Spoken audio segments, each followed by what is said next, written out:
Hello everyone. चलो शुरू करते हैं इस स्टोरी का एक नया एपिसोड। और तुम सब तुम्हारे कानों में ईयरफोन ज़रूर से लगा लेना, क्योंकि स्टोरी को अच्छी तरह समझने के लिए ईयरफोन ज़रूरी है। और चलो शुरू करते हैं एक नया सफ़र। सिंघानिया इंडस्ट्री। कनक और वंश लिफ्ट से बाहर आकर ऑफिस के बीचों बीच खड़े हो गए। मिस्टर गोयल अपनी बेटी की ऐसी हालत देख उन्हें अपने दिल में दर्द सा महसूस होने लगा। वंश कनक के सामने आकर मिस्टर गोयल को देखते हुए अनजान बनते हुए मिस्टर गोयल से पूछा, आप कौन हैं और यहाँ मेरे ऑफिस में आकर तमाशा करने का क्या मोटिव है आपका?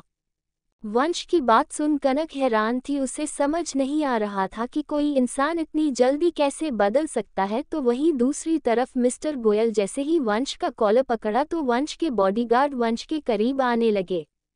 अपने बॉडीगार्ड को अपने करीब आते देख वंश उन सभी को हाथ दिखाकर रोकते हुए मिस्टर गोयल से कहा, क्या बदतमीजी है, यह मेरा ऑफिस है और आपने जिसका कॉलर पकड़ा है वह इस ऑफिस का सीईओ वंश राय सिंघानिया है। इतना कहकर वंश ने मिस्टर गोयल के हाथ को अपनी कॉलर से पकड़कर झटक दिया। वंश के झटके से करने मिस्टर गोयल लड़खड़ा गए। अपने पापा को लड़खड़ाते देख कनक जैसे ही अपने पापा के पास जाने को हुई, वंश कनक की कलाई पकड़ मिस्टर गोयल से कहा, अपनी हद में रहे, मैं आपको नहीं जानता तो आपकी हिम्मत कैसे हुई मेरे कॉलर को पकड़ने की?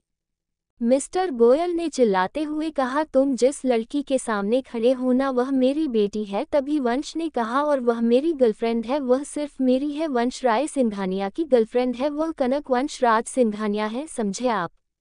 वंश की बात सुन मिस्टर गोयल को बहुत ही ज्यादा गुस्सा आने लगा और उन्होंने गुस्से में जैसे ही वंश को थप्पड़ मारने को हुए कनक वंश के सामने आकर खड़ी हो गई। मिस्टर गोयल ने वंश की जगह कनक को एक जोरदार थप्पड़ मार दिया। थप्पड़ लगते ही कनक जमीन पर गिर गए। इस एक्शन से वहां मौजूद सभी स्टाफ है सभी हैरानी से मिस्टर गोयल को देख रहे थे। लूशा जैसे ही कनक के पास जाती उससे पहले वंश अपना हाथ दिखाकर लूशा को रोक दिया। तो वही मिस्टर गोयल के हाथ कांपने लगे और वह अपने हाथों को देख रहे थे जिस बेटी को उन्होंने आज इतने लाड और प्यार से पाला था, एक राजकुमारी की तरह अपने पास रखा था, आज उसी बेटी पर अनजाने में उन्होंने हाथ उठा दिया था। वंश मिस्टर गोयल को घूर रहा था। वंश कनक के पास बैठकर कनक के शोल्डर पर जैसे ही अपना हाथ रखा, कनक अपनी लाल आंखों से वंश को घूर रही थी। मंच को कनक की आंखों में अपने लिए गुस्सा साफ साफ दिखाई दे रहा था। कनक अपने शोल्डर से वंश के हाथ को हटाकर जमीन से उठकर खड़े होते हुए अपनी नजरें नीचे कर मिस्टर गोयल से कहा, सॉरी पापा, आपको मेरी वजह से इतनी इंसल्ट सहनी पड़ी, लेकिन पापा मैं वंश सर से बहुत प्यार करती हूँ। कनक इतना कहकर वंश के हाथों को कसकर पकड़ते हुए कहा, पापा मैं अपनी मर्जी से सर के पास आई हूँ, वह मुझे किडनैप कर यहाँ नहीं लेकर आए हैं, वह भी मुझसे बहुत प्यार करते हैं। कनक की बात सुन मिस्टर गोयल वंश को खा जाने वाली नजरों से घूर रहे थे। तो वही वंश कनक के पीछे खड़ा मिस्टर गोयल को देखते हुए मजाक उड़ाने वाली मुस्कुराहट मुस्कुराने लगा। वंश को मुस्कुराते देख मिस्टर गोयल ने अपनी दोनों मुट्ठी कसकर बंद कर ली। वंश पीछे से कनक को अपनी बाहों में भरते हुए कहा, हाँ ससुर जी, मैं आपकी बेटी से बहुत प्यार करता हूँ, मुझे फर्क नहीं पड़ता कि मिस गोयल आज से पहले कौन सा काम करती थी, यह कैसा काम करती थी। अगर वह ये काम नहीं करती तो हम दोनों एक दूसरे से नहीं मिले होते और हम एक दूसरे से प्यार नहीं हुआ होता। प्लीज ससुर जी, हम दोनों को एक्सेप्ट कर लीजिए। वंश के मुंह से ससुर जी सुन उसके स्टाफ हैरान थे, तो वही लूशा और यश वंश के एक्टिंग से हैरान थे। मिस्टर गोयल गुस्से से वंश को घूर रहे थे। मिस्टर गोयल वंश के करीब जाकर वंश से कहा, तुमने बहुत गलत किया है, तुमने मेरी बेटी को टारगेट बनाकर अपनी मौत का इन्विटेशन दिया है। वंश राज सिंघानिया। मिस्टर गोयल की बात सुन वंश कनक के पेट पर अपनी पकड़ और मजबूत करते हुए मिस्टर गोयल की आंखों में देखते हुए कहा, ये तो वक्त बताएगा ससुर जी की कौन अपनी मौत का इनविटेशन दिया है, और आगे से यहाँ मुंह उठाकर मत आइएगा, वरना इस बार आपने अपने हाथों से सिर्फ अपनी बेटी को थप्पड़ मारा है, हो सकता है अगली बार आप अपनी बेटी की जान ही ले लें। वंश के बात सुन मिस्टर गोयल जैसे ही वंश के करीब बढ़ते कनक ने धीरे से कहा, पापा। मिस्टर गोयल के कदम अपने आप अपनी जगह पर रुक गए। वंश मिस्टर गोयल को देखते हुए का, गुड डिसीजन ससुर जी, आपकी इतनी ही हद है, अगर आपने इससे ज्यादा अपनी हदें पार की ना तो अफसोस, आप अपनी बेटी को नहीं देख पाएंगे।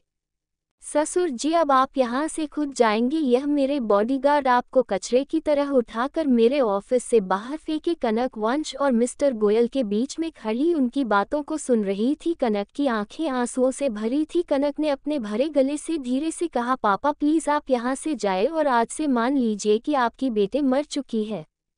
कनक की बात सुन मिस्टर गोयल को बहुत तकलीफ हो रही थी। वह आज खुद को बहुत बेबस महसूस कर रहे थे। मिस्टर गोयल वहां से चले गए। वंश ने अपने सभी स्टाफ की तरफ देखते हुए कोल्ड आवाज में कहा, मूवी खत्म हो चुकी है, क्या तुम सब अपना टर्मिनेशन लेटर लेने के लिए खड़े हो?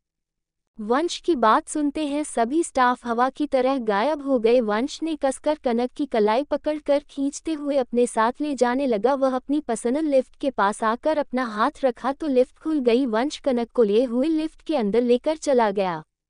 कनक और वंश लिफ्ट के अंदर खड़े थे। कनक को अपने पापा का चेहरा याद आ रहा था। वह इस वक्त अपने पापा के पास जाना चाहती थी। उसकी मॉम के जाने के बाद उसके पापा ने माँ और पापा और एक फ्रेंड तीनों की ड्यूटी बहुत ही अच्छे से निभाई थी। वंश की नज़र कनक के सफ़ेद गालों पर पड़ी, जहां मिस्टर गोयल के 5 उंगलियों के निशान थे और होठों के कोनों पर खून लगा था और उसके होठों पर वंश के बाइट करने का निशान भी था। वंश कनक को देखते हुए कनक से कहा, मिस गोयल तुम काफ़ी अच्छी एक्टिंग करती हो। मिस गोयल। वंश की बात सुनने के बावजूद कनक खामोशी से खड़ी रही। उसने वंश की बातों का कोई जवाब नहीं दिया।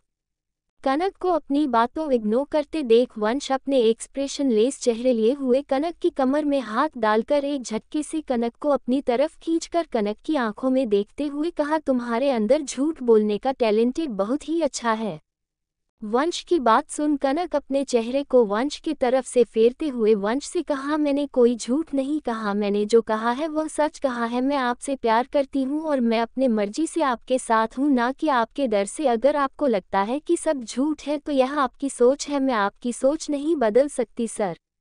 मुझे छोड़िए सर, आपको मुझसे इस तरह चिपकना नहीं चाहिए, कहीं आपको भी मुझसे प्यार ना हो जाए। कनक की बातें सुन वंश कनक के गालों को सहलाते हुए कनक से कहा, तुमसे और प्यार कभी नहीं, मैं सिर्फ एक ही इंसान से प्यार करता हूँ और उसके बाद मैं किसी से प्यार नहीं कर सकता। मैं तुम जैसी लड़की से प्यार करने से अच्छा सुसाइड करना पसंद करूँगा।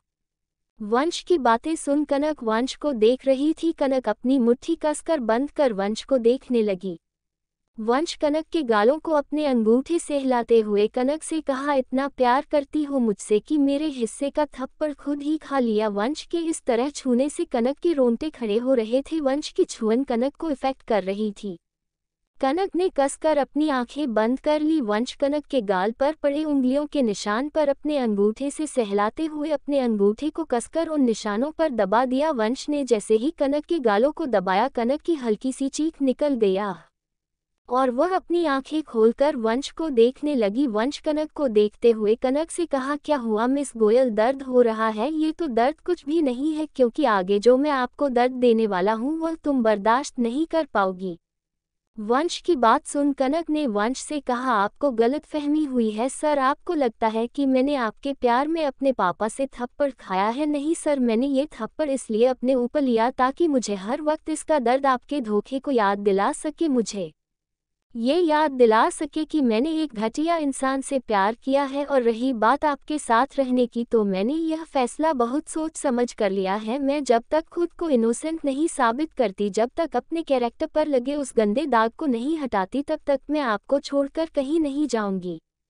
क्योंकि आपने मेरी जिंदगी बर्बाद करने की शुरुआत की है, तो अब आप ही मेरी जिंदगी को सही करने की कोशिश भी करेंगे। और रही बात मुझे इससे ज़्यादा दर्द देने की, तो मेरे दिल के दर्द के सामने आपके दिए गए दर्द कुछ भी नहीं है। आप मेरे सामने होते हैं तो मेरे दिल में दर्द होता है कि मैंने इतने पत्थर दिल, इतने घटिया इंसान से कैसे प्यार किया। आपके पास रहने का और अपने पापा के खिलाफ जाने का यही एक ही मकसद है, आपके चेहरे पर लगे इस अच्छाई के नकाब हटाकर आपका घिनौना चेहरा पूरी दुनिया के सामने लाने का, ताकि जो लड़कियां आपके साथ सपने देखती हैं काम करने का, से आप प्यार करने का, आपका पार्टनर बनने का, ताकि उन्हें भी तो पता चले कि और आप कितने घटिया इंसान हैं। तभी लिफ्ट खुली। वंश कनक का हाथ पकड़कर खींचते हुए अपनी केबिन में लाकर कनक को दीवार से सटते हुए कनक के गले को दबाते हुए कनक से कहा, मैंने तुम्हें जितना कमजोर समझने की गलती की थी, असल में तुम उतनी कमजोर नहीं हो, तुम में मुझसे लड़ने की ताकत है। कनक के आंखों के कोनों से आंसू गिरा था। कनक दर्द भरी मुस्कुराहट के साथ वंश से कहा, और मैंने जितना आपको अच्छा समझा था आप उससे कहीं ज्यादा गिरे हुए और घटिया इंसान हैं।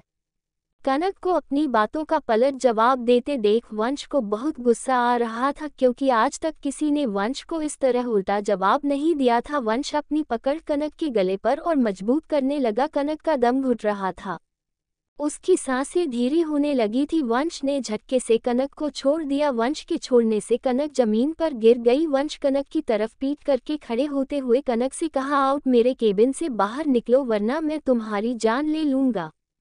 कनक जोर जोर से खांस रही थी। कनक खुद को संभालते हुए जमीन से खड़ी हुई और वंश को पीछे से देखते हुए कहा, आप मुझे जितना दर्द देना चाहते हैं दे सकते हैं सर, क्योंकि आपका दिया हुआ हर दर्द मेरी ताकत बनेगा।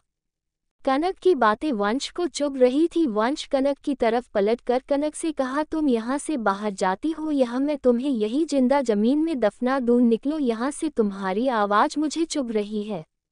वंश के इस तरह चिल्लाने से कनक डर। कनक ने अब तक वंश का इतना भयानक रूप नहीं देखा था। कनक अब भी वही खड़ी थी। कनक को खड़े देख वंश गुस्से से कनक की तरफ पलटकर कनक का हाथ पकड़कर कनक को खींचते हुए कैबिन का डोर ओपन कर एक झटके से बाहर धक्का दे दिया और डोर बंद कर दिया।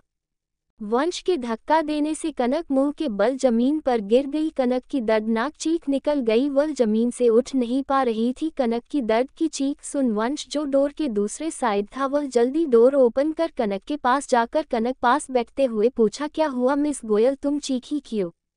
कनक दर्द से कराहते हुए उठने को जबरदस्ती कोशिश करने लगी। वह जैसे ही गिरने को हुई, वंश ने कनक को अपनी बाहों में थामते कनक से कहा, तुम में अकड़ बहुत है। कनक अपने हाथों को वंश के गले में डालकर कसकर पकड़ते हुए कहा, आपसे कम सर। कनक की बात सुन वंश कनक को अपनी बाहों में उठाते हुए कनक से कहा, तुम्हें मुझसे डरना चाहिए, और एक बात, मुझसे इस तरह बात मत किया करो क्योंकि मुझे तुमसे नफरत होती है। तुम्हें पता है तुम्हें एक मिनट भी बर्दाश्त करना कितना मुश्किल होता है। अगर मुझे तुम्हारे उस बाप को तड़पाना नहीं होता ना, तो मैं कब का नी जिंदगी से तुम्हें निकाल कर फेंक देता। इतना कहकर वंश कनक को आर केबिन में लाकर सोफे पर बैठाते हुए अपने पॉकेट से फोन निकालकर लूशा को कॉल लगाकर लूशा से कहा, केबिन में डॉक्टर को लेकर आओ इमीडिएटली। इतना कहकर वंश ने फोन को कट कर दिया और वह जाकर अपनी बॉस की चेयर पर बैठते हुए लैपटॉप ओपन कर काम करते हुए कनक से कहा, शाम 4 बजे तैयार रहना। वंश की बात सुनकर कनक ने वंश से पूछा, क्यों? वंश जो लैपटॉप पर टाइपिंग कर रहा था, उसकी उंगली कीबोर्ड पर रुक गई। वंश अपनी नजरें लैपटॉप से हटाकर कनक को देखते हुए कनक से कहा, मिस गोयल, तुम एक कैदी हो। और कैदी क्या? क्यों? किस लिए? नहीं पूछते समझ में आया तुम्हें? और हाँ, आइंदा से जब मैं कोई बात कहूँ तो बीच में बोलना मत, क्योंकि मुझे पसंद नहीं कोई मेरी बात को बीच में काटे। कनक को अपने पैरों में दर्द महसूस हो रहा था। कनक वंश को देखते हुए वंश से कहा, एक काम क्यों नहीं करते सर, आप मुझे एक पेपर पर अपने सारे रूल्स लिखकर दे दीजिए, मैं उन्हें अच्छे से याद कर लूंगी। Okay sir. आपको पसंद नहीं कि कोई आपसे बदतमीजी से बात करे, आपको पसंद नहीं कोई आपकी बात को बीच में काटे, आपको यह नहीं पसंद, आपको वह नहीं पसंद, आखिर आपको क्या पसंद है सर? कनक की बात सुन वंश जैसे ही कुछ बोलने को हुआ तभी कैबिन के डोर पर नॉक की आवाज आई। नॉक की आवाज वंश ने अपनी कोल्ड आवाज में कम इन कहा तो लुशा डॉक्टर के साथ अंदर आई। वंश ने डॉक्टर को देखते हुए कहा, इसका पैर चेक करो और ऐसी दवा दो कि जिससे इसका पैर अगले 5 घंटे में ठीक हो जाए। अगर 5 घंटे में ठीक नहीं हुआ तो तुम अपने पैर पर चलने लायक नहीं रहोगे। वंश की बात सुन डॉक्टर कभी वंश को देखता तो कभी कनक के पैरों को, इसमें काफी ज्यादा स्वेलिंग आ गई थी। दुनिया का बेस्ट डॉक्टर भी 5 घंटों में कनक के पैरों को ठीक नहीं कर सकता था। डॉक्टर बेचैनी से लूशा की से देख रहा था। लूशा अपने हाथ बांधे खड़ी थी। वंश डॉक्टर को देखते हुए कहा, लगता है तुम कोई डॉक्टर नहीं हो, क्या तुम आर्टिस्ट हो जो तुम हम तीनों को ऐसे देख रहे हो जैसे हमारा पोर्ट्रेट बनाने वाले हो? मैंने तुम्हें यहाँ मेरी शक्ल देखने के लिए नहीं बुलाया, चेक करो उसे और बताओ क्या हुआ उसके पैरों में। और हाँ, 5 घंटे कनक वंश को घूर रही थी। कनक को ऐसा लग रहा था कि वंश की दिमागी हालत ठीक नहीं है, क्योंकि कनक जब से वंश से मिली थी वंश ने नॉर्मल इंसान की तरह बिहेव नहीं किया था ना, और वो ऐसी बातें कह रहा था जो एक नॉर्मल इंसान बिल्कुल भी नहीं कहता। डॉक्टर ने कनक को चेक कर वंश से कहा, मिस्टर सिंघानिया, मिसेस सिंघानिया के पैर में मोच आ गई है। डॉक्टर ने जैसे ही मिसेज सिंघानिया कहा, कनक ने तुरंत कहा, मैं मिसेस सिंघानिया नहीं हूँ। वंश डॉक्टर को घूरते हुए कहा, तो तुम मुझे क्यों बता रहे हो? उसका इलाज करो और निकलो यहाँ से। तुम्हें याद है ना, 5 घंटे में यह मुझे अपने पैरों पर चलते हुए दिखना चाहिए। वंश की बात सुन डॉक्टर ने वंश से कहा, इसके लिए मुझे इन्हें हाई पावर की पेन किलर का इंजेक्शन देना पड़ेगा, जिससे ये 5 घंटों पर अपने पैरों पर चलेंगी और इन्हें दर्द भी महसूस नहीं होगा।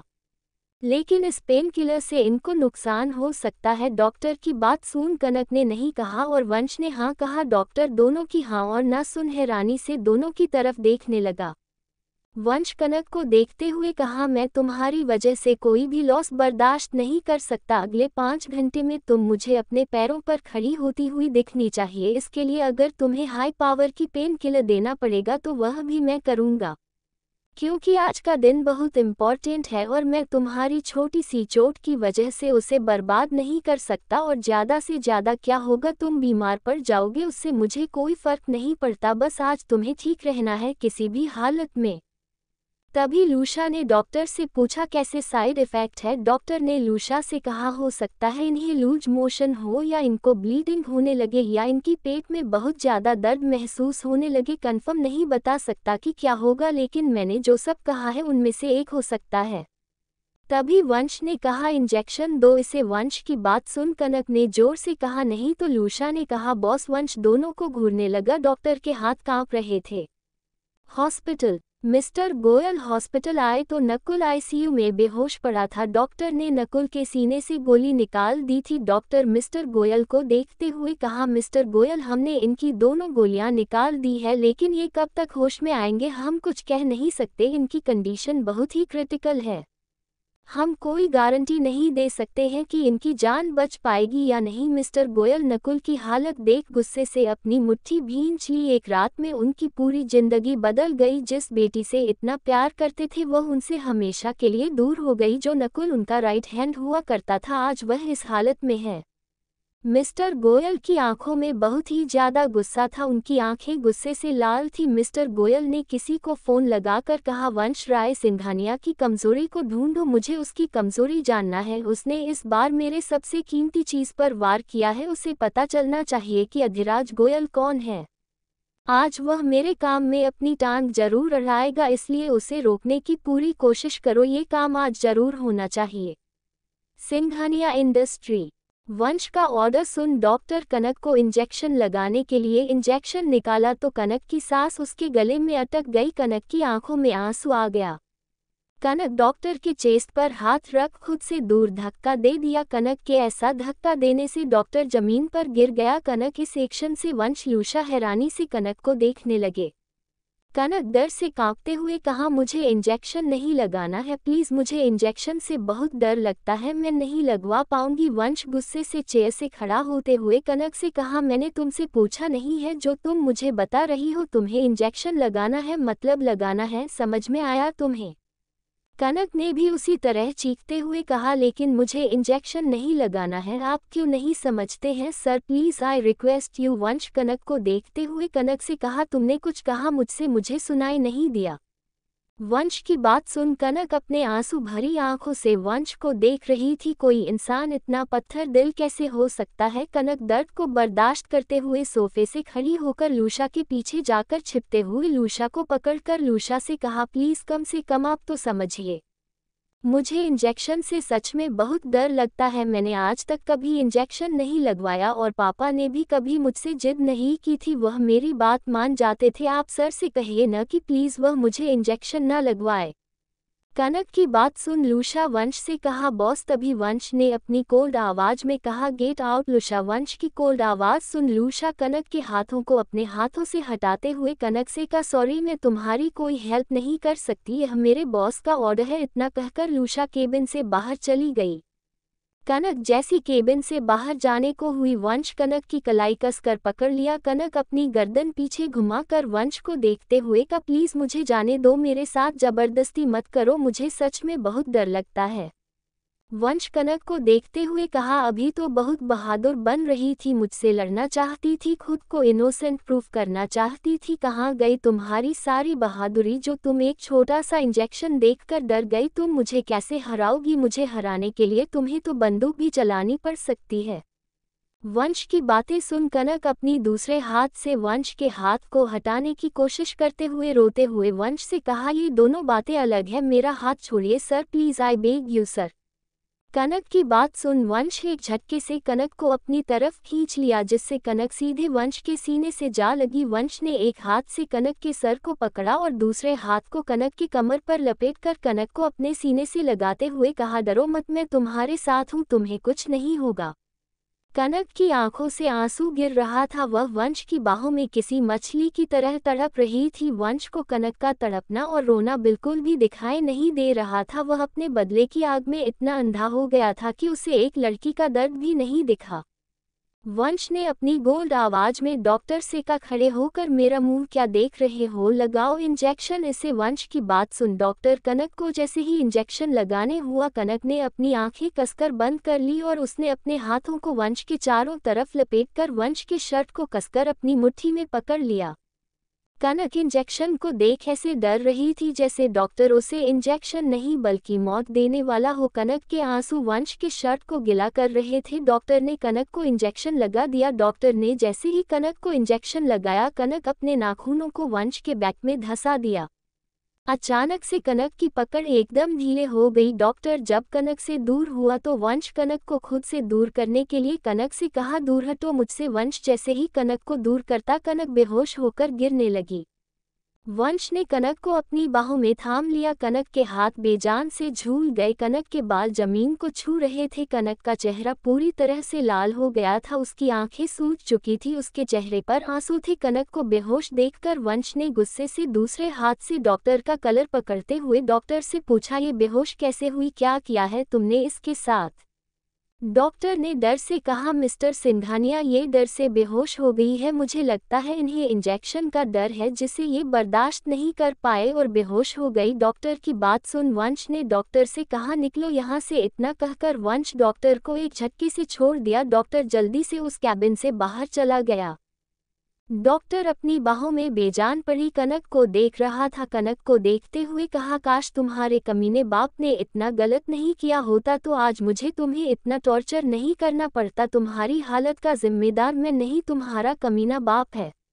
आज तुम जिस हालत में हो वह सिर्फ अपनी बाप की वजह से हो। अगर उसने वह सब नहीं किया होता तो आज तुम अपनी जिंदगी में खुश होती है। उसके दी गई एक एक दर्द की कीमत तुम चुकाओगी। आज तुम्हारे बाप को पता चलेगा कि जब अपनी लाडली बेटी बाजार में खड़ी होती है तो कैसा लगता है। वंश ये सब बातें कह तो रहा था लेकिन अंदर से बहुत बेचैन था। कनक को इस तरह देख उसे बहुत बेचैनी महसूस हो रही थी। उसे ऐसा लग रहा था कि वह गलत कर रहा है लेकिन वह अपने बदले में गलत और सही का फर्क नहीं कर पा रहा था। वंश कनक को देख रहा था और बैकग्राउंड में यह म्यूजिक प्ले हुआ।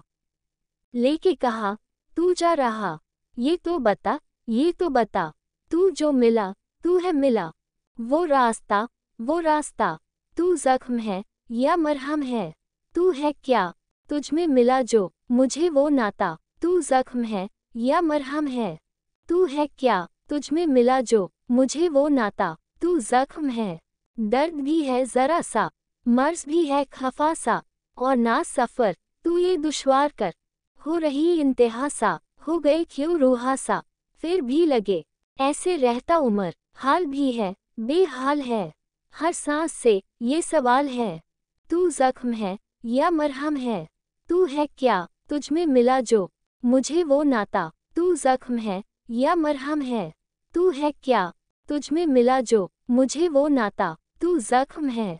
सिंघानिया इंडस्ट्री।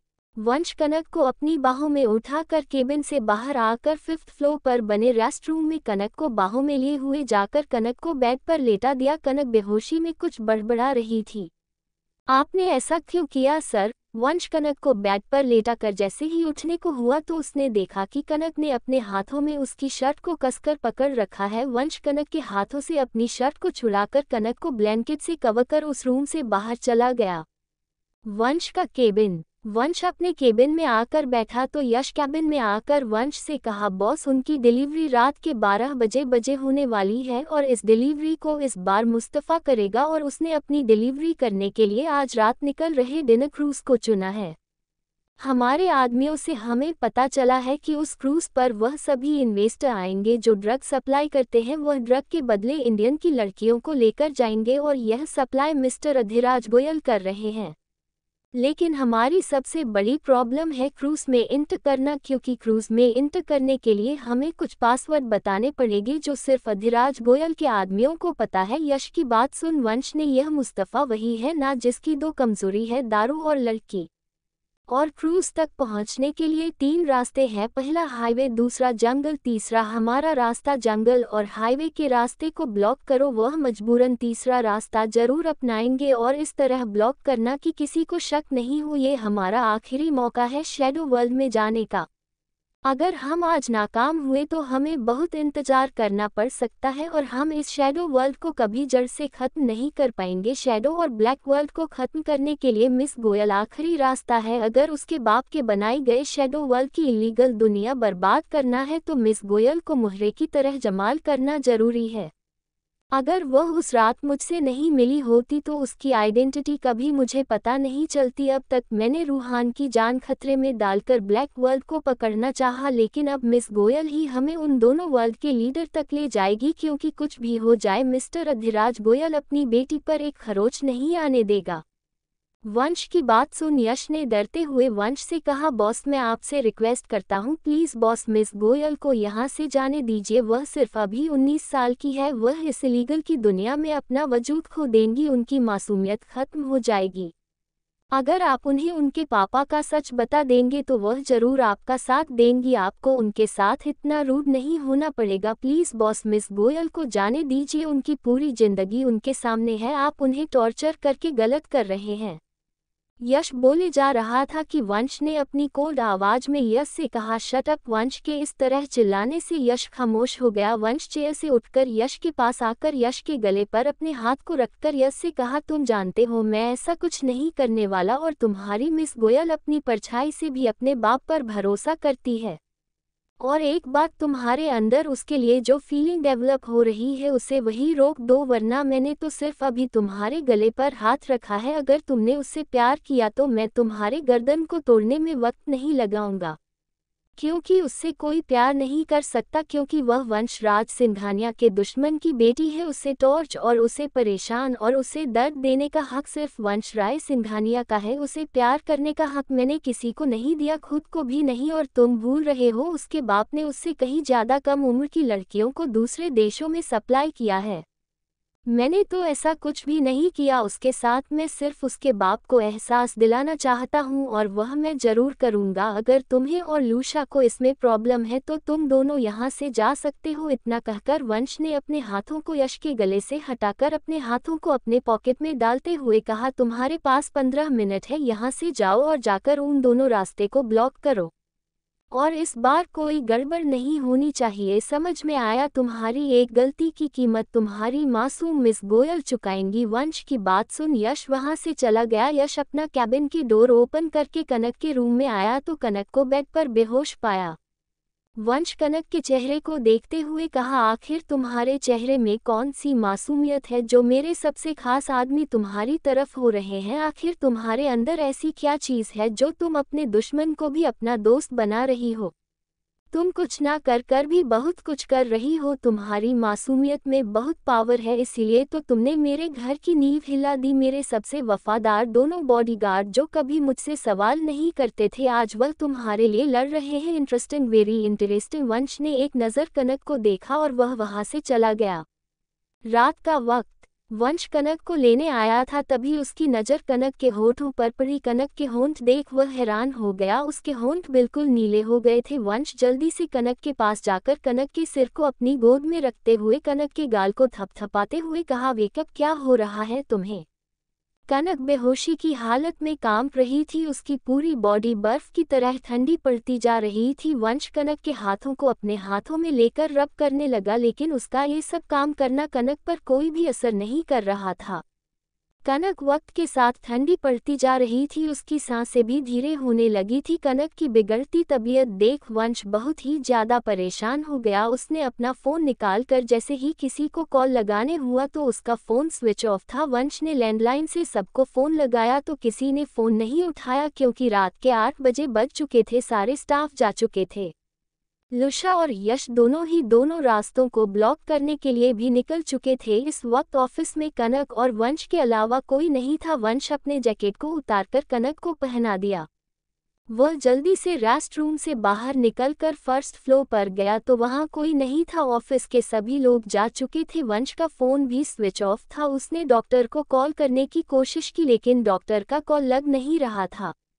बाहर मौसम बहुत खराब हो रहा था, बारिश बहुत तेज होने लगी थी, हवाएं भी बहुत ज्यादा चल रही थी। ऐसा लग रहा था आज मौसम भी वंश के खिलाफ था। इस तरह अचानक से बिगड़ते मौसम को देख वंश हैरान था। तभी वहां पावर कट हो गई। वंश को इस वक्त बहुत ही ज्यादा गुस्सा आ रहा था। आज ही सारी प्रॉब्लम शुरू होनी थी। वह अंधेरे में कैंडल को ढूंढने लगा। वह अंधेरे में चलते चलते हुए किचन में गया और किचन में से कैंडल को लेकर सीढ़ियों से 5th फ्लोर पर जाने लगा। वह सीढ़ियों को चढ़ते काफी ज्यादा थक भी गया था। उसे बहुत गर्मी होने लगी थी। जब वह कैंडल लेकर रूम में आया तो देखा कनक ठंड से कांप रही है। वंश ने उस कैंडल से रूम में रखे कैंडल को स्टैंड पर रखी थी, जला दिया था। कैंडल जलाने से रूम पीली रोशनी से भर गया। कैंडल की पीली रोशनी में कनक का चेहरा सूरज की तरह चमक रहा था। वंश कनक के पास आकर करके बॉडी टेम्परेचर को चेक किया तो कनक इस वक्त बस की तरह ठंडी थी। वंश को कुछ समझ में नहीं आ रहा था इस वक्त उसे क्या करना चाहिए। तभी वंश को अपने ट्रेनिंग के वक्त की 2 बातें याद आई। वंश को याद आया कि उसकी ट्रेनिंग के समय उसे बताया गया था कि बॉडी को काले कपड़े से कवर करो तो बॉडी गर्म होने लगती है। पहली बात सोचते ही वंश जल्दी से रेस्टरूम में मौजूद कपबोर्ड के पास जाकर काला कपड़ा तलाश करने लगा, लेकिन उसे कपबोर्ड में काला कपड़ा कहीं नहीं मिला। अपने कपबोर्ड में ब्लॉक कपड़ा ना पाकर वंश को और भी ज्यादा गुस्सा आ रहा था। वंश ने गुस्से से कपबोर्ड के डोर को बंद करते हुए कहा, डैम इट। वंश को अपने दी गई ट्रेनिंग में दूसरा ऑप्शन याद आया, बॉडी को बॉडी से गर्माहट देना। दूसरी बात याद आते ही वंश कनक के पास जाकर बेड पर कनक के करीब बैठते हुए 3 ब्लैंकेट और कनक को कवर करते हुए खुद कनक के पास लेट गया और कनक की कमर में हाथ डालकर कनक को अपने पास खींचकर कनक को अपनी बाहों में समेट लिया।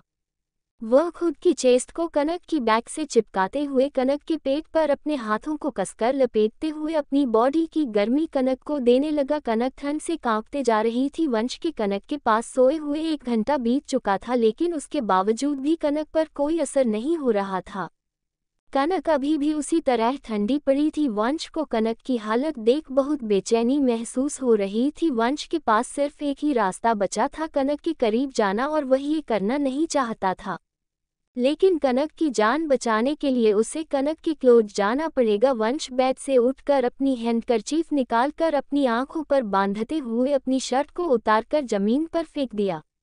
वंश कनक के पास जाकर कनक के करीब बैठते हुए कनक के गले में अपना हाथ डालकर कनक को उठाते हुए कनक के सिर को अपने शोल्डर पर रखकर कनक के पहनी वाइट कुर्ती की जिप धीरे धीरे कर खोलने लगा। कनक की कुर्ती की जिप खोलकर कनक की कुर्ती को उसकी बॉडी से अलग कर बेड पे साइड पर रख दिया। कनक अभी भी बेहोश थी।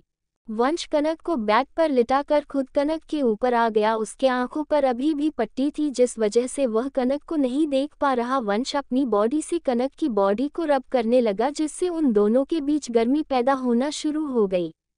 वंश के इस फैसले से शायद कुदरत भी नाराज हो गई थी, जिस वजह से बाहर बहुत ही ज्यादा तेज बिजली कड़क रही थी। हवा में तूफान उमड़ रहा था, समंदर में लहरें उठ रही थी। आज का मौसम देख ऐसा लग रहा था जैसे कोई बहुत बड़ा सा तूफान आने वाला है।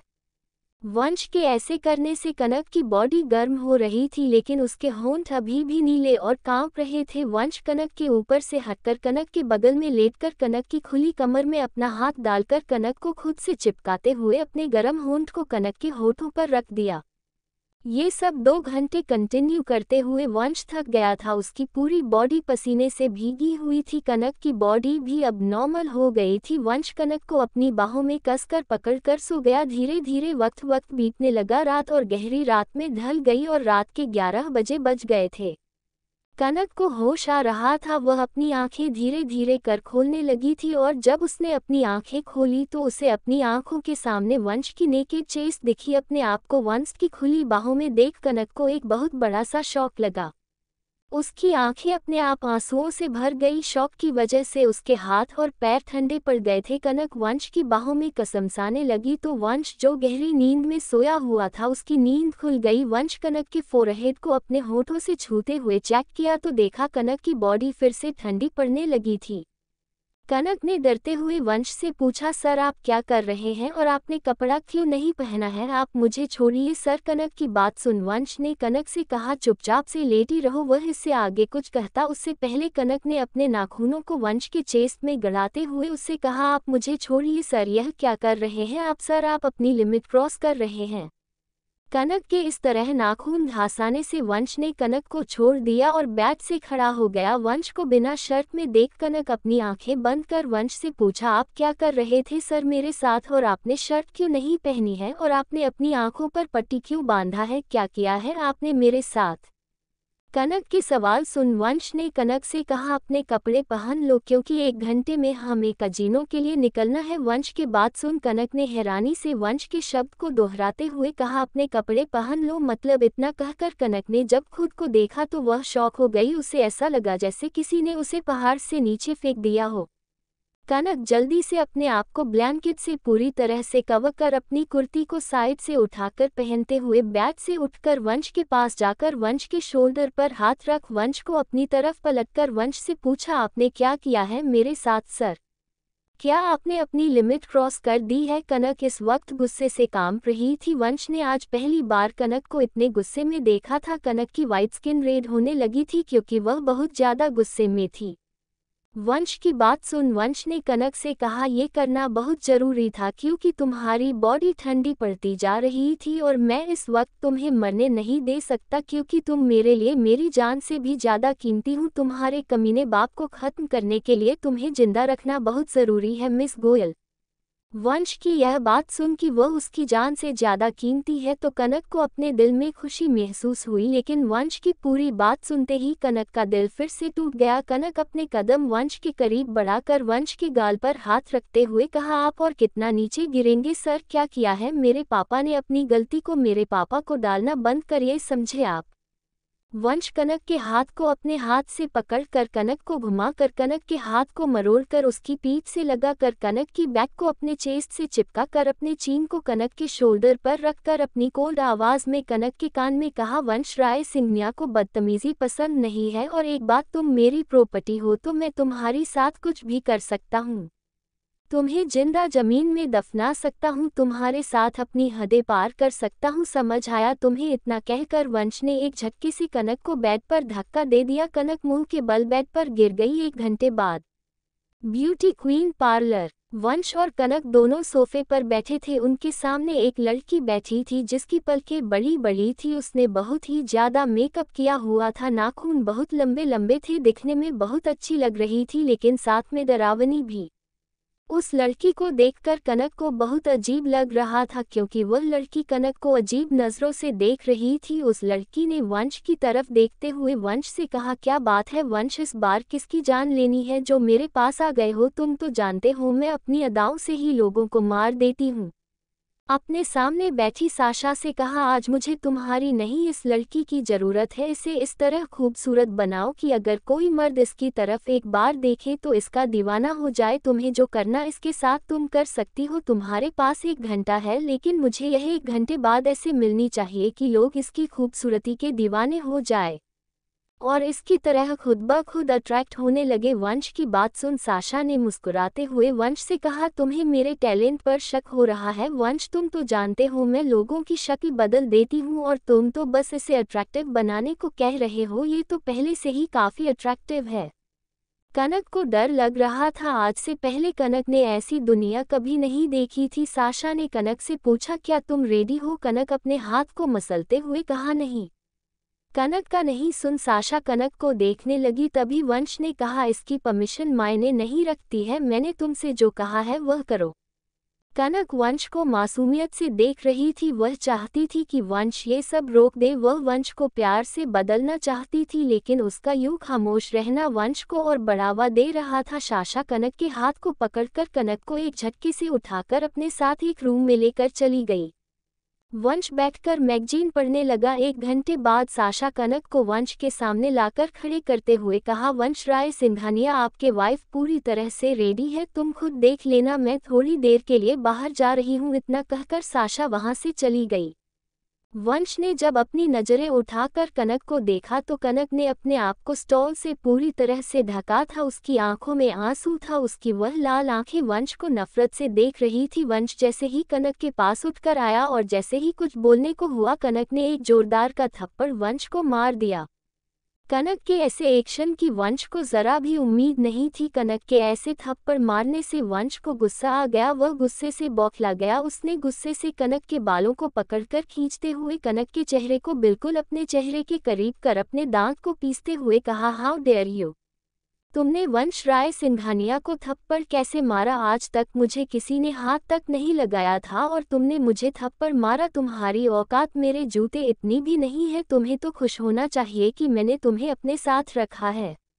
यहाँ की हर एक लड़की मेरे साथ कदम से कदम मिलाकर चलने के लिए, अपनी जान देने के लिए तैयार रहती है और मैं तुम्हें अपने साथ कदम से कदम मिलाकर चलने को दे रहा हूँ, तो तुम मुझे तेवर दिखा रही हो। अपनी इन झूठी मासूमियत से तुम लोगों को बेवकूफ़ बना सकती हो, मुझे नहीं। कनक अपनी लाल आंखों से वंश को देख रही थी। कनक वंश के हाथों से अपने बाल को छुड़ाने की कोशिश करते हुए वंश से कहा, मैंने गलती की आपको एक अच्छा समझने की सर। मैंने ये सोचा कि कहीं ना कहीं आपके अंदर एक दिल धड़क रहा होगा, कहीं ना कहीं आपके अंदर इंसानियत जरूर होगी। मैं अपनी अच्छाई से, अपनी खामोशी से आपके अंदर के उस इंसान को जिंदा करना चाहती थी, लेकिन मैं गलत थी। आप में इंसानियत है ही नहीं। आपने मेरे कैरेक्टर को सरेआम बेइज्जत कर दिया। मैं तब भी चुप रही। आपने लोगों के सामने मेरी इज्जत का मजाक बना दिया। मैं तब भी चुप रही। आपने मेरे साथ बदतमीजी की, मेरे साथ कई घंटे सोए भी। मैंने उन सभी बदतमीजियों को भी बर्दाश्त कर लिया और जाने दिया। मैं आपकी हर बात में अपने लिए प्यार ढूंढने की कोशिश करती रही। मुझे लगा कहीं ना कहीं आप मेरे प्यार को समझने की कोशिश करेंगे, मुझे समझेंगे, लेकिन मैं गलत थी। आप मेरे क्या किसी के प्यार को नहीं समझ सकते। आप अपने झूठे बदले में अंधे हो गए हैं। आप एक झूठा बदला लेने के लिए मेरी जिंदगी बर्बाद कर दी। मुझे एक मासूम लड़की से एक एस्कॉर्ट गर्ल बना दिया, मुझे बाजार में खड़ा कर दिया और आज मुझे ऐसे कपड़े पहनवाया है कि मुझे खुद को भी आईने में देखते हुए शर्म आ रही है। आप करना क्या चाहते हैं? आपको लगता है मुझे बाजार में खड़ा कर देना, मर्दों के साथ सोने के लिए छोड़ देना, ये सब करके आप अपना बदला पूरा कर लेंगे? नहीं सर, आप कुछ नहीं कर पाएंगे। आप एक दिन अपनी ही नज़रों में गिर जाएंगे। आपको एक दिन खुद से नफरत होगी, आपको बहुत पछतावा होगा, तो शायद तब तक बहुत देर हो चुकी होगी। मैंने आपके साथ रहने का फैसला इसलिए किया था कि मैं चाहती थी कि आप बदल जाए और मेरे कैरेक्टर पर लगा वह गंदा दाग हटा दे, लेकिन आप नहीं बदल सकते सर, क्योंकि आप इंसान हैं ही नहीं। आपको जानवर भी नहीं कह सकते, क्योंकि अगर हम जानवर को भी प्यार करते हैं तो वह भी हमसे प्यार करने लगते हैं। आप तो एक हैवान है। मुझे तो आज खुद से और आपसे इतनी नफरत हो रही है कि मैं बता नहीं सकती। मुझे ये थप्पड़ आपको बहुत पहले मार देना चाहिए था सर, तभी आपको अपनी गलती का एहसास होता। मैंने अब तक चुप रहकर सबसे बड़ी गलती की है और मैं जहां आज हूं अपनी गलती की वजह से हूं, क्योंकि मैंने एक हैवान से प्यार किया जिसे प्यार की क्या किसी की कदर नहीं है। कनक की बातें सुन वंश कनक को देख रहा था। उसकी पकड़ कनक के बालों पर कस गई और उसने कनक को देखते हुए कहा, तुमने मुझे एक बहुत अच्छा नाम दिया है, मैं बताता हूँ हैवान कहते किसे है।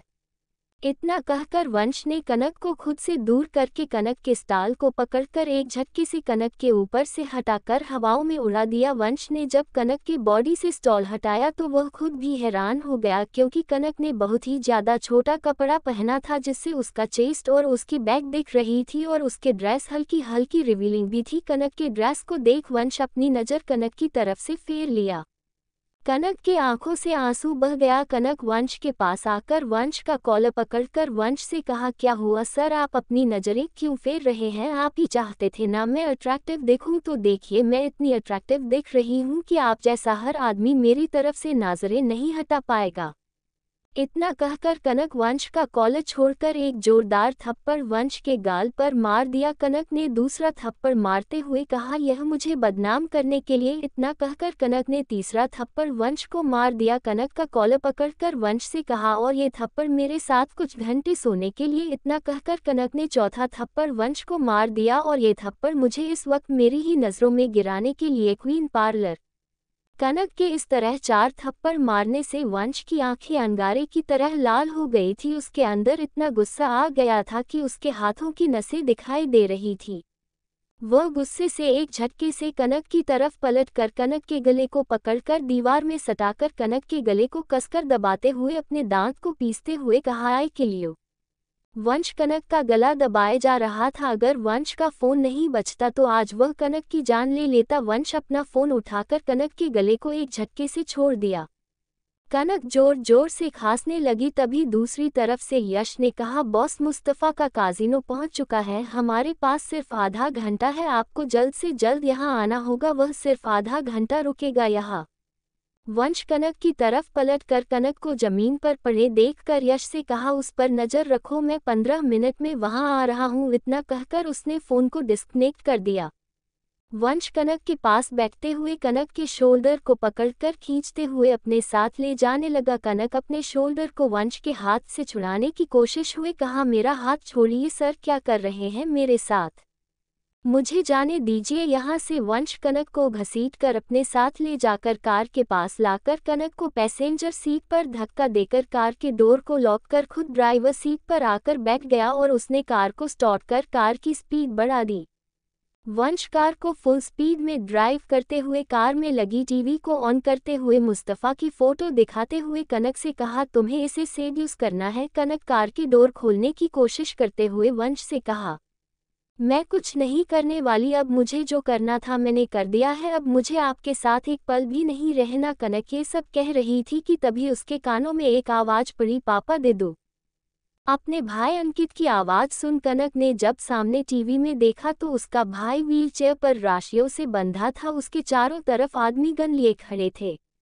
वंश कार की स्पीड बढ़ाते हुए कनक से कहा, अगर तुमने मेरा काम नहीं किया तो तुम्हारा यह अपाहिज भाई कुछ ही पल में ऊपर चला जाएगा। और तुम जानती हो मैं धमकियां नहीं देता। तुम्हारे पास 2 रास्ते हैं मिस गोयल, पहला मेरा काम चुपचाप से करो और दूसरा यहाँ से जाओ और अपने अपाहिज भाई का अंतिम संस्कार करो। कनक जैसे ही स्टीयरिंग को पकड़ने हुई वंश कनक के हाथ को कसकर पकड़ लिया। कनक अपने हाथों को वंश के हाथों से छुड़ाने की कोशिश करते हुए कहा, छोड़िए मेरा हाथ, आप एक हैवान हैं। आपसे अच्छे तो गुंडे होते हैं। वंश कार की स्पीड डबल करते हुए कनक से कहा, मुझे फर्क नहीं पड़ता तुम मेरे बारे में क्या सोचती हो, मुझे क्या कहती हो, मुझे मेरे मिशन से फर्क पड़ता है। और अगर आज उसमें कुछ भी प्रॉब्लम हुई तो याद रखना मैं तुम्हारी जिंदगी को जहन्नुम बना दूंगा और तुम्हारे अपाहिज भाई को ऊपर पहुंचा दूंगा। और मुझे अभी तुमसे उन 4 थप्पड़ों का बदला भी तो लेना है। तुम्हें भी तो पता चले ना आखिर तुमने थप्पड़ किसे मारा है। तुम्हें थप्पड़ मारने में मजा बहुत आया है, लेकिन उसकी सजा काटते काटते तुम मुझसे मौत की भीख मांगोगी मुझसे। वंश की बातें सुनकर कनक को बहुत गुस्सा आ रहा था। कनक ने वंश के उस हाथ को दांत काटने लगी जिस हाथ से वंश ने कनक के हाथ को पकड़ा था। कनक के दांत काटने के बावजूद वंश कनक के हाथों को नहीं छोड़ा। लगभग 15 मिनट के बाद कनक खुद थक कर वंश के हाथों को छोड़ दिया। कनक ने जब वंश के हाथों को देखा तो वंश के हाथों से खून निकल रहा था और उसके दांतों के निशान वंश के हाथों पर साफ साफ पता चल रहे थे। वंश ने कनक को देखते हुए कहा, ये दर्द उस दर्द के सामने कुछ भी नहीं है जो तुम्हारे कमीने बाप ने मुझे दिया है। तो मेरे साथ जो करना चाहती हो करो, मुझे कुछ फर्क नहीं पड़ता। मैं तुम्हें तब तक जिंदा और अपने पास रखूंगा जब तक तुम मेरे काम की हो। जिस दिन मेरा तुमसे मतलब पूरा हुआ, मेरा काम पूरा होगा, उस दिन मैं तुम्हें जिंदा जमीन में गाड़ दूंगा। इतना कहकर कनक ने एक झटके से कार रोक दी और कनक के साइड आकर डोर ओपन कर कनक को झटके से बाहर निकालकर कनक से कहा, कोई होशियारी मत करना। तुम्हारी एक होशियारी की कीमत तुम्हारा अपाहिज भाई चुकाएगा। जाओ और जाकर उस आदमी को सेड्यूस करो, उसे रिझाओ, कुछ भी करो। अगर उसके साथ कुछ मिनट के लिए सोना पड़े तो वह भी करो, लेकिन उससे क्रूज का पासवर्ड पता करो। अगर तुम बिना क्रूज का पासवर्ड जाने यहाँ आए तो अगले ही पल मैं तुम्हारे भाई की जान ले लूंगा। वंश की बातें सुन कनक जैसे ही वंश को थप्पड़ मारने को हुई, वंश कनक की कलाई पकड़कर मारोड़ते हुए कनक की पीठ से लगाते हुए कनक को बिल्कुल अपने करीब कर कनक से कहा, ये गलती फिर मत करना, क्योंकि शायद तुम 5वें थप्पड़ की कीमत नहीं चुका पाऊं, क्योंकि 4 थप्पड़ की कीमत तुम्हारे औकात से बाहर है। समझ में आया तुम्हें? अब जाओ यहाँ से। इतना कहकर वंश ने एक झटके से कनक को छोड़ दिया।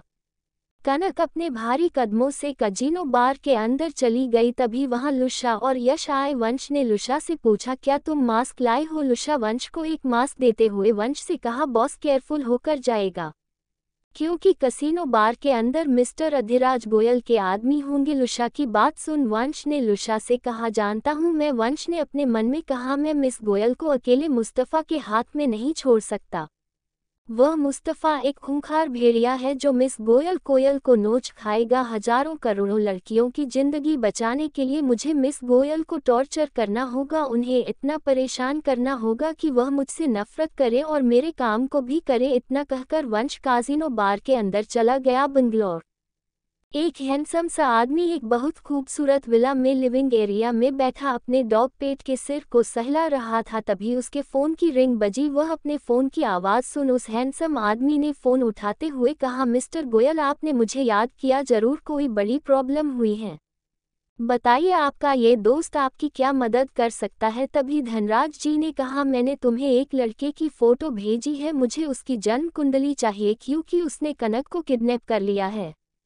धनराज जी ने इतना ही कहा था कि तभी फोन के दूसरे साइड से हर्षद ने तेज आवाज में कहा, व्हाट, आप ये क्या कह रहे हैं? आप जानते भी हैं आप क्या बोल रहे हैं कि कनक को किसी ने किडनैप कर लिया है, और आप मुझे अब बता रहे हैं अगर कनक के ऊपर एक खरोच भी आई तो मैं बर्दाश्त नहीं करूंगा।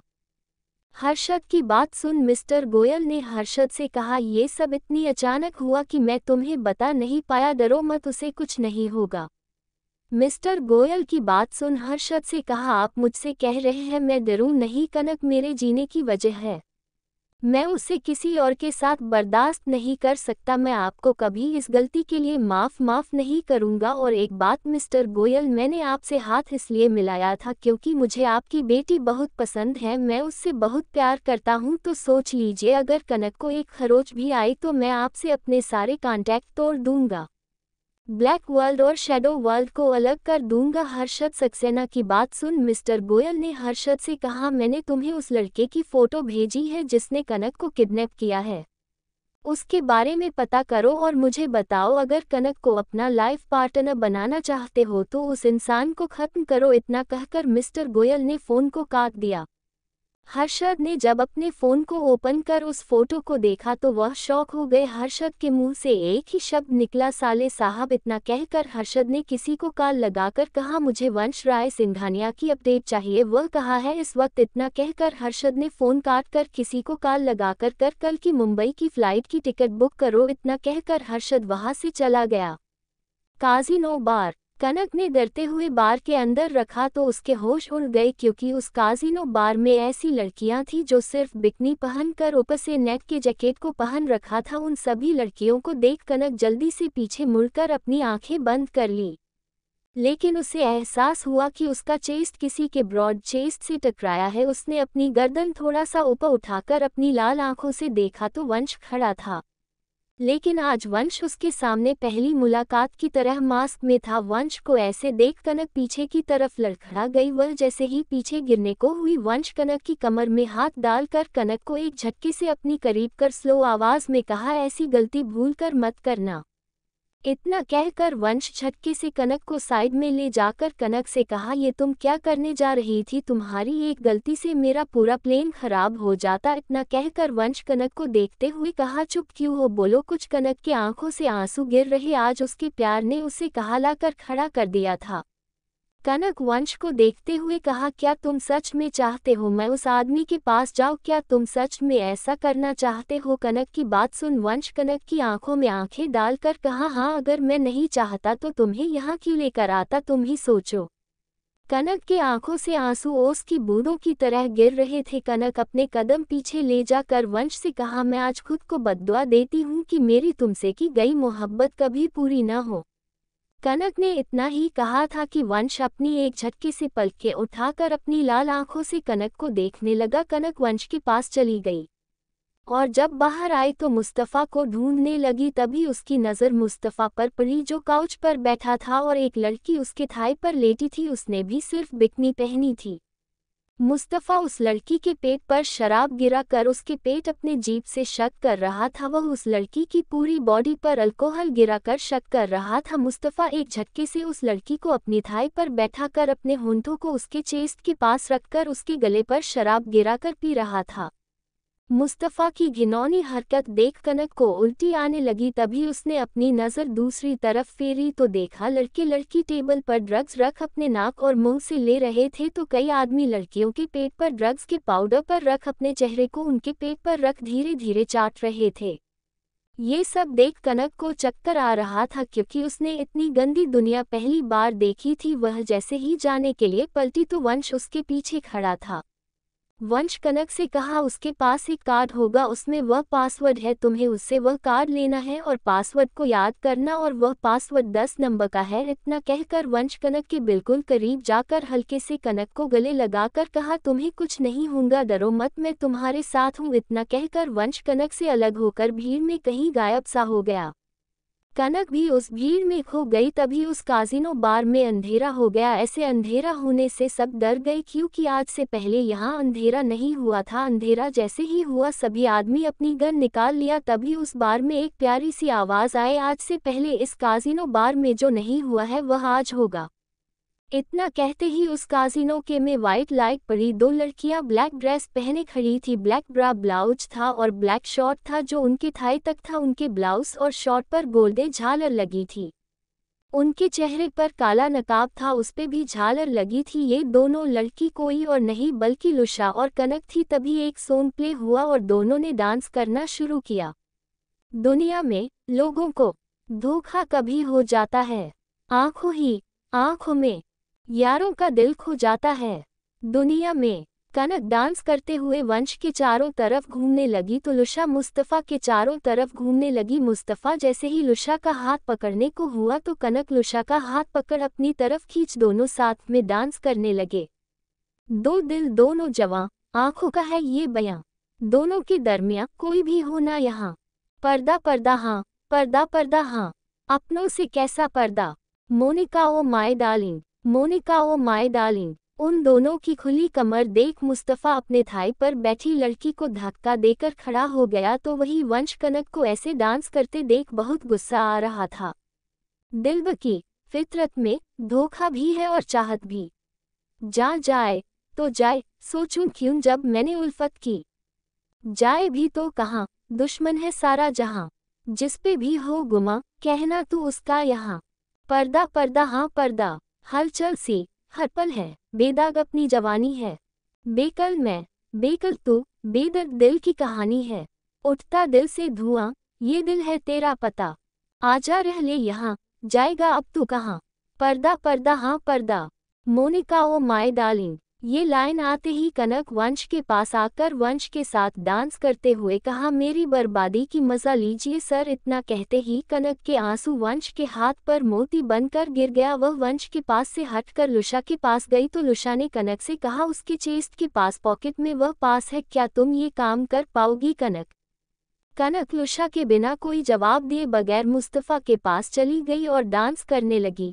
वह अपने हाथों को मुस्तफ़ा के चेस्ट पर रख एक झटके से उसे काउच पर धक्का दे और पास निकाल लिया।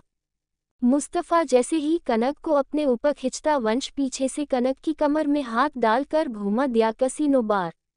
वंश कनक को अपने पास खींचकर कनक के दोनों शोल्डर को कसकर पकड़ अपने करीब कर कनक से कहा ये क्या कर रही हो तुम। कनक नफरत से वंश को देखते हुए कहा अपने जिस्म को सरेआम बेच रही हूँ क्योंकि मेरे प्यार ने मुझे उससे प्यार करने की यही सज़ा दी है और बाजार में लाकर खड़ा कर दिया है। जब प्यार जहर बन जाए तो हमारे पास कोई रास्ता नहीं बचता। सर आपको एक एडवाइस देती हूँ कि आप कभी किसी से प्यार मत कीजिएगा क्योंकि प्यार करने की कीमत हर कोई नहीं चुका पाता है। कनक की बातें सुन वंश कनक को घूरते हुए कनक से कहा, बकवास बंद करो और मुस्तफ़ा से थोड़ा दूर रहो, वह तुम्हें नोच खाएगा। कनक वंश को देखते हुए कहा, सर आप इतने कंफ्यूज क्यों हैं? पहले आप मुझे उसके पास भेजते हैं और अब आप कह रहे हैं कि मैं उससे दूर रहूं। क्या हुआ सर? मुझे खोने का डर लग रहा है। यह आपको इस बात का डर लग रहा है कि कहीं मुझसे से कोई गलती ना हो जाए? डरिए मत सर, मैं आपका काम पूरा जरूर करूंगी सर। इतना कहकर कनक वंश के हाथों में पास देते हुए कहा, इस पास में लिखा पासवर्ड याद कर लीजिए। इतना कहकर कनक वंश से दूर हो गई और वह गोल गोल घूमने लगी। मुस्तफ़ा की नज़र में कनक चढ़ चुकी थी। वह किसी कीमत में कनक के साथ सोना चाहता था। मुस्तफ़ा की उम्र लगभग कनक के पापा इतनी थी। कनक को देख लुशा हैरान थी, क्योंकि जो काम आज तक वह नहीं कर पाई थी अब तक कनक ने बस कुछ ही पल में कर दिया था। लुशा कनक को देखते हुए कहा, तुम में वाकई में कोई जादू है। मुझे यकीन है तुम बॉस के साथ साथ अपने पापा को भी बदल दोगी, बस कहीं देर ना हो जाए। कनक डांस करते हुए लुशा के पास आकर लुशा से कहा, सर के पास से पास लेकर आइए, क्योंकि इस आदमी को शक होने से पहले मुझे इसका पास वापस रखना होगा। कनक की बात सुन लुशा ने कनक से कहा, मैं कर देती हूँ। कनक डांस करते हुए लुशा से कहा, जब एक जिस्म गंदा हो गया हो तो दूसरे जिस्म को गंदा नहीं करना चाहिए। आप उस सिर्फ पास को लेकर आइए। उस काजिनो बार का माहौल बदलने लगा था। सभी आदमी कनक और निशा को घूरने लगे थे। लुशा वंश के पास जब जब जाने की कोशिश करती, कोई ना कोई आदमी लुशा को बीच रास्ते में ही रोक लेता। ऐसे करते करते लगभग बहुत वक्त निकल गया था। आखिरकार लुशा जब वंश के पास जाकर वंश से कहा, बॉस पास दीजिए मुझे। लुशा का सवाल सुन वंश ने लुशा से कहा, पास मिस गोयल यहाँ से लेकर गई। वंश की बात सुन लुशा हैरान हो गई। लुशा ने वंश से पूछा, तो कनक कहाँ है? उन दोनों ने कसीनो बार में अपनी नज़र दौड़ाई तो कनक वहाँ कहीं नहीं थी। कनक को वहाँ ना देख वंश लुशा से कहा, वह तुम्हारे साथ डांस कर रही थी ना? तो मिस गोयल कहाँ है? लुशा वंश का सवाल सुन लुशा ने वंश से कहा, आप सही कह रहे हैं सर, हम दोनों साथ में डांस कर रहे थे, लेकिन उन्होंने मुझसे कहा कि मैं आपके पास से पास लेकर आऊं। और जब मैं आपके पास लेने नहीं आ पा रही थी, क्योंकि यह सभी भेड़िया मुझे बीच में रोकने लगे। मुझे लगता है इस बीच मिस गोयल आपके से पास से वह पास लेकर गई, लेकिन वह इस वक्त कहाँ होंगी? मुस्तफ़ा भी कहीं नहीं दिख रहा है। कहीं मुस्तफ़ा तो मिस गोयल को उठाकर नहीं ले गया? बॉस, हमें मिस गोयल को ढूंढना होगा। लुशा की बात सुन वंश ने लुशा से कहा, मैंने क्रूज का पासवर्ड यश को सेंड किया है, तुम सब वहां के लिए निकलो। मिस गोयल के पास मैं जाता हूं। आज किसी कीमत पर मिस्टर गोयल की डिलीवरी नहीं होनी चाहिए। किसी भी कीमत पर उन सब लड़कियों को तुम सबको बचाना होगा। हमारे पास सिर्फ 3 घंटे हैं। तभी लुशा ने कहा, लेकिन बॉस, उनसे ज़्यादा जरूरी हमें कनक को बचाना है। हम तीनों मिलकर कनक को ढूंढते हैं। लुशा की बात सुन वंश लुशा को घूरते हुए लुशा से कहा, मुझे बताने की ज़रूरत नहीं कि मुझे क्या करना है क्या नहीं। मैंने तुम दोनों को क्रूज पर जाने का ऑर्डर दिया है, दैट्स इट। तो यहाँ से जाओ, मिस गोयल को मैं अकेले हैंडल कर सकता हूँ, ओके? अब निकलो यहाँ से। वंश को गुस्से में देख लुशा वहाँ से निकल गई। वंश कजीनो बाहर से बाहर आकर यहाँ वहाँ देखने लगा, लेकिन उसे कनक का कहीं नहीं दिखी। वह किसी भी हाल में कनक को मुस्तफ़ा के हाथों लगने नहीं देना चाहता था, लेकिन हालात देख ऐसा लग रहा था कि मुस्तफ़ा ने कनक को उठा लिया है। दूसरी तरफ काजीनो बार का बेसमेंट। मुस्तफ़ा चेयर पर बैठा था और उसके सामने कनक घुटनों पर बैठी थी। उसके हाथ पीछे बंधे थे। मुस्तफ़ा कनक की खुली कमर को देख अपने होंठों पर अपने जीभ को फेरते हुए कहा, मैंने इतनी लड़कियों को आज तक बेचा है, लेकिन तुम्हारे जैसी आइटम आज तक नहीं देखी। मुस्तफ़ा कनक के चेस्ट पर देखते हुए कहा, तुम बहुत हसीन हो, तुम्हारे साथ सोने में मज़ा आएगा, तुम्हारी यह मुलायम दूध जैसी सफ़ेद बदन के साथ खेलने में मज़ा आएगा। कनक ने अपनी आंखें कसकर बंद कर ली। उसकी आंखों में ठहरा आंसू उसके थाई पर गिर गया। मुस्तफ़ा चेयर से उठकर कनक के पास बैठते हुए कनक के बाल को पीछे से पकड़कर खींच लिया, जिससे कनक का चेहरा ऊपर हो गया और उसके मुंह से हल्की सी आह निकल गई। मुस्तफ़ा पास में रखे फ्रूट बास्केट से चाकू निकालकर चाकू की नोक कनक के गालों पर रखकर सहलाते हुए कनक से पूछा, तुम्हें देखकर लगता नहीं कि तुम एक नाचने वाली हो। अब तुम सीधे सीधे बताओ कि तुम्हें यहाँ किसने भेजा है? कनक डर से कांप रही थी। मुस्तफ़ा चाकू को कनक के गालों से लेकर नीचे तक लाते हुए उसके गले पर रखते हुए कहा, झूठ बोलने की कोशिश मत करना, अगर झूठ बोला तो मैं तुम्हें जिंदा नहीं छोड़ूंगा। कनक ने डर से कांपते हुए कहा, मुझे किसी ने नहीं भेजा है, मुझे पैसों की जरूरत थी इसलिए मैंने डांस किया है। कनक को डरते देख मुस्तफ़ा के होठों पर हंसी आ गई। मुस्तफ़ा चाकू की कनक के चेस्ट से नीचे ले जाकर उसके नाभि में चाकू रखते हुए कहा, तुम्हारा बात सुन मैं इम्प्रेस हुआ। कनक दर्द से कांप रही थी और उसे उल्टी भी आ रही थी क्योंकि मुस्तफ़ा ने बहुत पी थी। मुस्तफ़ा चाकू को कनक के नाभि से हटाकर साइड में रखते हुए अपने हाथों को कनक के हाथों पर रख ऊपर से नीचे ले जाने लगा। कनक आंखें बंद कर दुआ करने, प्लीज़ गॉड मुझे बचा लीजिए। मुस्तफ़ा शराब के बोतल उठाकर शराब की बोतल खोलकर पूरे शराब को कनक के ऊपर डालने लगा। कनक के चेहरे पर अभी भी नकाब था। मुस्तफ़ा की छुअन कनक को कांटे की तरह चुभ रही थी। मुस्तफ़ा कनक पर शराब डालने के बाद जब उसके चेहरे से नकाब हटा या तो वह डर से 10 कदम पीछे हो गया। उसके हाथ और पैर कांपने लगे। कनक अभी भी अपनी आंखें बंद किए हुए बैठी थी।